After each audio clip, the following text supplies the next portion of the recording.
паёми навбатии президенти ҷумҳурии тоҷикистон ба маҷлиси олии ҷумҳурии тоҷикистонро дар шаҳри турсунзода низ кормандони касбу кори гуногун бо истифода аз шароити мавҷуда бо завқи баланд тамошо карданд.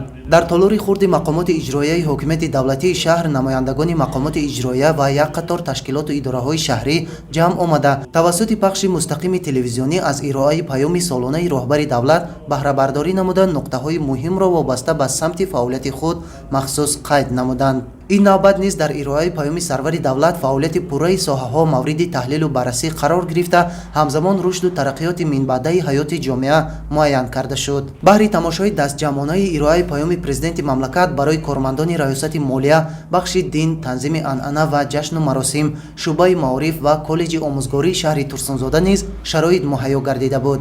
сарвари давлат ҳангоми ироаи паёми навбатӣ қайд намуданд ки ҳукумати мамлакат ба рушди соҳаи маориф таваҷҷӯҳи аввалиндараҷа медиҳад. масъалаҳои сатҳу сифати таълим, дараҷаи касбии омӯзгорон ва истифодаи технологияҳои муосир аз ҷониби онҳо, ҷорӣ намудани технологияҳои рақамӣ дар раванди таълим, таҳкими заминаи моддиву техникӣ, ҳамкориҳои байналмилалӣ, табодули илмии омӯзгорону донишҷӯён, корҳои илмиву таҳқиқотӣ ва тадбирҳои тарбиявӣ ҳанӯз ба тақвият ниёз доранд. пахши мустақими паёми президенти мамлакатро ки тавассути ҳамаи шабакаҳои радиоӣ ва телевизионии кишвар ҷараён дошт, кормандони суди шаҳри турсунзода ва бахши сабти асноди ҳолати шаҳрвандӣ тамошо карда ҷиҳати пешбурди фаъолияти худ нуқтаҳои муҳими онро қайд намуданд.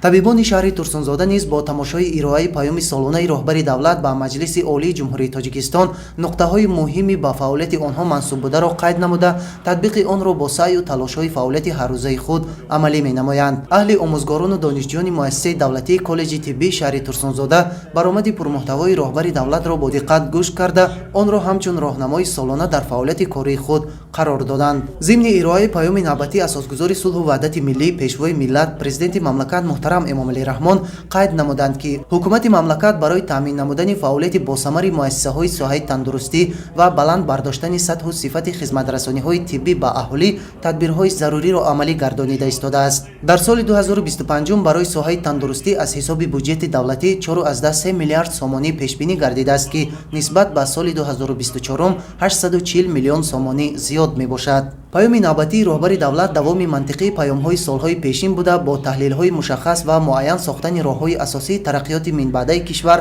ки барои таъмини зиндагии осоиштаи мардум равона шудааст, ба тамоми сокинон ва кормандони соҳаҳои гуногун ҳамчун дастурамали ҳаётан муҳим ба ҳисоб меравад. паёми имсолаи роҳбари давлатро на танҳо дар маркази шаҳри турсунзода, балки сокинон дар ҷамоатҳои деҳот ва муассисаҳои таълимӣ низ бо ҳисси баланди хештаншиносӣ тамошо намуданд.